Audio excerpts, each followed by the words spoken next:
daily basis, every single day, without fail, is when is the market going to crash? And I keep telling folks, it is not going to crash. Well, when are prices going to drop down 20%? I'm like, it's not going to happen. The market is self-correcting right now. It is amazing to watch. It's actually working exactly like it's supposed to. So what's happening now, and we're just now starting to see it in the HAR report, is that listings are starting to slow down. So for every home buyer, they are also a home seller. It's most of what real estate is. And folks who would be buying a home 6 months ago are looking at that 2 and 3% mortgage, and they're like, well, maybe I should sell my house. Now they're looking at a 7 or 8% mortgage, and they're like, you know, this house ain't so bad. I think we're going to stay right here. So it's taking listings off the market. Now, properties are sitting a little bit longer. I think we're at about 3 months of inventory, 2.7, somewhere around there. So sales are slowing down.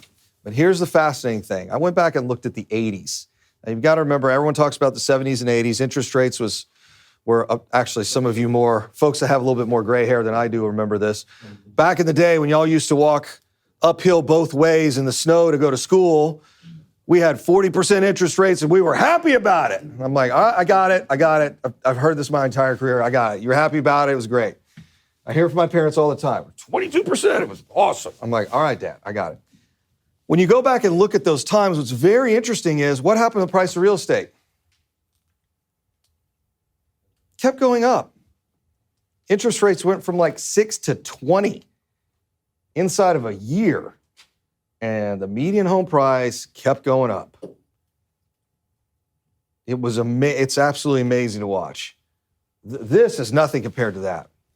Median home price kept going up. So I'm not sure where the notion, when you really talk to some folks that understand a mortgage market, I always like to ask the question, well, are we talking about sales or are we talking about price? Sales will decline. There'll just be less people that can afford homes. But do the prices fall? And most of the time they don't. In fact, it's almost, when you really start to break it out, usually it's not sales, usually it's the price, usually it's a recession or something else that causes some trepidation in the real estate market. So right now you're seeing something really unique. People are freaking out because they're like, oh, the month-over-month sales price declined. And I'm like, yeah. Do you know what it's called? Winter. Like, we didn't have that in 21 and 20. Like, we didn't have these seasonal adjustments like we normally had, like before 2019. Now we're starting to experience them. So you'll see a report from Redfin. You'll see a report from the guys over at Atom Data are really good. There's a handful of guys that are just like, it's like clickbait 24/7. And they'll sit there and go, no, guys, this is just seasonality. This happens every year.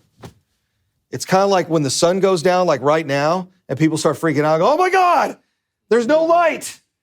It's never going to return. Like, no, just wait 12 hours. And the sun will come up, and it's going to come up over there. It might scare you at first. So what I'm seeing a lot in the real estate market right now are people freaking out about just natural cycles in the marketplace. And if you guys are not reading or listening to Logan Matamashi on Housing Wire right now, you need to. This is one of the few guys that is sane about this whole thing.